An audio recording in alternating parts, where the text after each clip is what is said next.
Assalamualaikum warahmatullahi wabarakatuh. Teman-teman, bagaimana kabar semuanya? Baik ya. Teman-teman, hari ini kita akan bahas tema motivasi kerja ya pada mata kuliah manajemen sumber daya manusia. Teman-teman semua, motivasi kerja ini pasti teman-teman. Kenapa? Kalau kita lihat dunia konkret ya, dalam organisasi yang mengatakan bahwa muara daripada manajemen SDM adalah kinerja. Dan salah satu prediktor yang meningkatkan kinerja adalah motivasi kerja. Nah, teman-teman lihat penelitian-penelitian pengaruh motivasi kerja terhadap kinerja di situ hampir semuanya berpengaruh positif signifikan. Ya, maka kita simpulkan bahwa peningkatan kinerja atau motivasi kerja itu penting. Teman-teman semua, ada yang tahu kira-kira definisi motivasi kerja? Kira-kira? Mempengaruhi orang lain agar orang lain itu semangat dalam melakukan. Oke, terima kasih. Ada lagi? Penyemangat dalam kerja. Ya, ada lagi? Aktif tidak malas kerja. Betul. Semua ya betul. Ya. Teman-teman semua, motivasi kerja secara bahasa itu dari kata movere, menggerakkan atau to move, menggerakkan.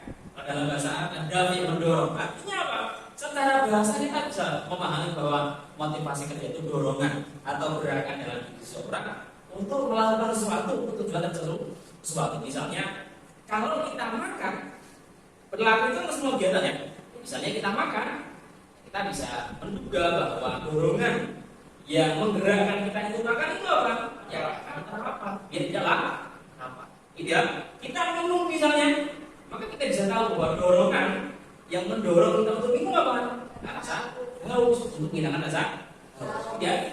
Dan secara istilah dikatakan bahwa motivasi adalah proses psikologis yang membangkitkan dan mengarahkan kita kepada peserta tujuan. Itu kan?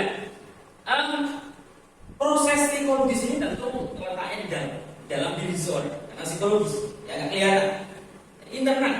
Tetapi sebenarnya kalau kita perhatikan, ya bahwa pemicu motivasi seseorang itu bisa muncul dari seseorang karena ingin sendiri, ya maka dikatakan motivasi internal. Ada dari luar, ada rasa dari luar, maka dinamakan motivasi eksternal. Gitu. Menurut Robin, ya, bahwa ada beberapa teori yang mendukung motivasi kerja. Dan tentunya kita akan bahas yang pertama adalah teori pengertian, yang kedua motivasi kerja, dan yang ketiga adalah metode motivasi, yang keempat adalah pendekatan motivasi kerja. Di teori-teori motivasi kerja, teman-teman, ya, yang pertama ada teori Maslow atau teori piramida kebutuhan. Yang kedua ada teori X dan Y dari Gregor. Yang ketiga ada teori dua faktor atau teori Heiji, ya, dari Heiji.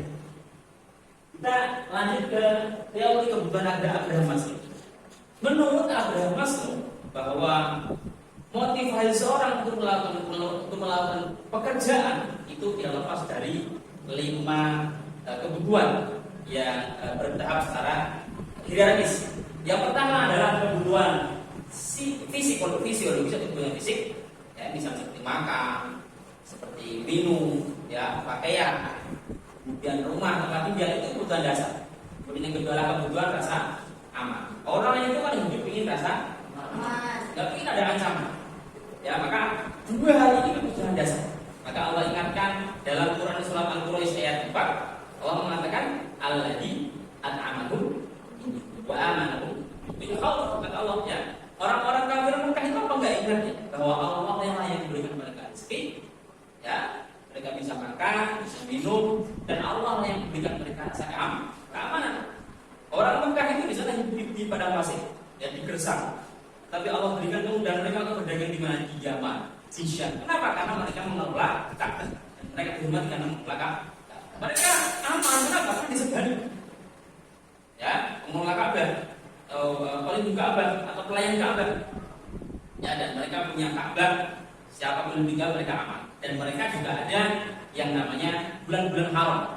Ya, 4 bulan haram. Mereka tidak boleh berperang, maka mereka aman. Itu kebutuhan dasar. Ya, yang pertama adalah kebutuhan fisiologis, yang kedua kebutuhan dasar aman. Yang ketiga adalah kebutuhan sosial. Orang itu butuh didukung. Ya, orang itu butuh curhat. Orang itu butuh kerjasama. Nah, ini kebutuhan sosial itu juga menjadi motivasi orang bekerja. Bayangkan kalau misalnya bekerja dengan teman, dengan partner yang tidak kerja, ini sangat tidak enak. Ya, itu yang ketiga. Yang keempat adalah kebutuhan pengakuan. Orang-orang itu butuh prestasi, butuh pengakuan, butuh status. Ya, misalnya kalau teman punya pekerjaan, punya kinerja yang bagus, tentu teman-teman ingin dihargai. Yang keempat, yang kelima adalah kebutuhan aktualisasi. Apa itu aktualisasi diri? Pengembangan diri, ya, melakukan sesuatu dengan ideologinya. Ya, orang itu kadang-kadang melakukan sesuatu bukan karena harta, tapi karena apa? Karena aktualisasi. Bayangkan ada orang dari barat, ya, dari Eropa ke Indonesia, ke Lombok, di sana mengutin sampah. Itu buat ekonomi, kenapa? Karena aktualisasi. Ada orang yang di tengah hutan, ya, kenapa? Karena aktualisasi. Suka hidup di hutan dan dengan apa? Itu yang pertama, teori pertama. Teori kedua adalah teori X dan Y. Menurut teori X dan Y, ya, bahwa manajer mempersepsikan seseorang atau karya mempersepsikan ada dua kelompok. Ada kelompok X. Kelompok X orang yang dianggap malas. Di manajer mempersepsikan karyawan itu orang-orang yang malas, orang-orang yang mau kerja, orang-orang yang mau berprestasi. Maka untuk meningkatkan prestasi kerja mereka itu perlu ditekan, perlu dipaksa. Ini menurut teori X. Dan sebaliknya teori Y itu menganggap atau manajer menganggap bahwa kelompok karyawan atau orang itu memiliki perilaku yang suka bekerja, suka berprestasi. Ya kayak anak-anak itu suka berprestasi. Maka untuk mereka bisa bekerja bagus itu tidak perlu dipaksa, cukup didukung, cukup difasilitasi. Jadi ada orang yang dominan buruknya, ada orang yang dominan baiknya. Kalau di dalam surat Asy-Syams juga ada ya. Fa'alhamaha ujuraha wa taqwaha. Qad aflaha man zakkaha wa khaba man dassaha. Allah mengilhamkan kepada seseorang itu sifat takwanya atau kebaikannya dan pula sifat buruk. Sungguh beruntung orang yang menyucikan, yang merawat kebaikannya, ketakwaannya, dan sungguh beruntung orang yang merawat, meningkatkan keburukan. Jadi begitu teori X dan Y. Ya. Kemudian yang ketiga adalah teori dua faktor atau teori Heiji. Jadi menurut Heiji ada dua hal ya perlu diperhatikan dalam motivasi kerja seseorang. Yang pertama adalah faktor motivator. Faktor motivator ini adalah kaitannya dengan pekerjaannya secara langsung. Ya, misalnya deskripsi kerjanya. Ya, kemudian misalnya tugas-tugasnya. Misalnya kompetensi tugasnya. Kompetensi kerjanya. Jadi ketika seorang bisa mengerjakan dengan baik pekerjaannya, dia akan termotivasi untuk melakukan pekerja. Tetapi ketika dia tidak bisa melakukan dengan baik pekerjaannya karena kurang kompetensi misalnya atau nggak jelas job desk misalnya, maka akan membuat seorang tidak termotivasi atau motivasinya ini motivator. Faktor yang kedua untuk faktor Heiji, yaitu apa? Faktor yang menjadikan seorang itu tetap termotivasi. Artinya kalau ketika Heiji atau faktor Heiji ini dipenuhi, maka motivasinya akan meningkat.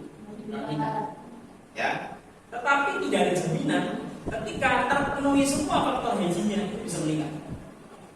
Sebaliknya, kalau faktor Heiji tidak terpenuhi, maka motivasinya akan misalnya apa? Misalnya kaitannya dengan imbalan atau gaji atau kompensasi. Ya, orang yang sudah kerjanya bagus, ketika imbalnya diturunkan, maka motivasinya menurun. Tetapi orang yang kompetensi kerjanya nggak bagus, ketika ditingkatkan imbalannya, kompensasinya, ya jadinya dia akan meningkatkan motivasi. Jadi gitu ya, faktor motivator itu sangat dominan dalam motivasi kerja. Artinya ketika motivasinya meningkat, otomatis motivasi kerja meningkat. Ketika menurun, otomatis menurun. Tetapi hedging tidak. Hedging ini adalah ketika dia menurun, otomatis motivasi kerja turun. Tapi ketika meningkat, tidak ada jaminan kalau motivasinya akan meningkat. Ini teman-teman ada 3 teori.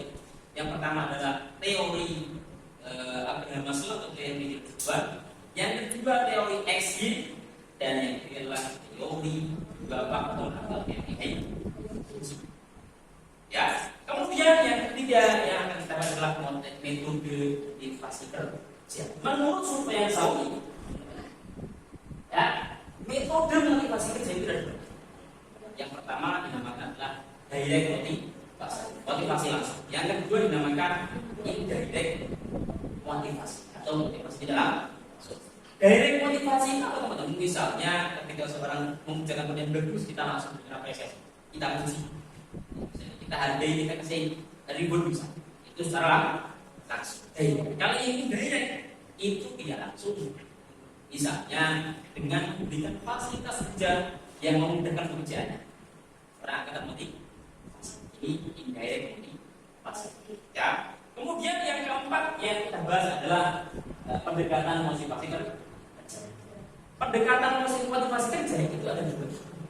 Yang pertama kita namakan tradisional atau manajemen ilmiah dari Frederick Taylor.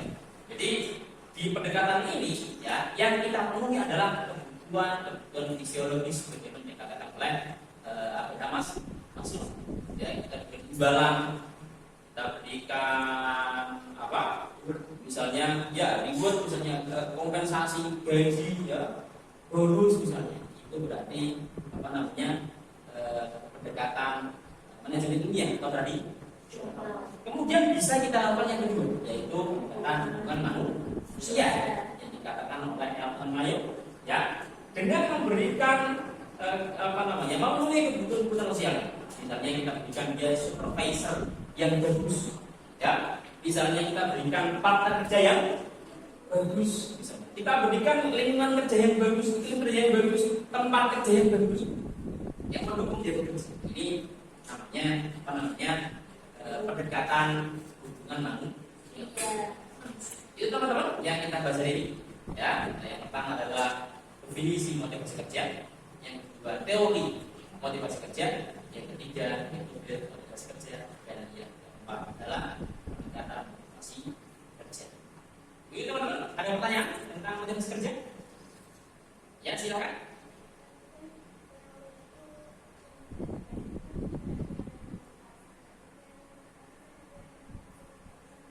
Ya, jadi motivasi itu yang dimaksud dalam ilmu motivasi kerja. Ya, jelas teman-teman ya?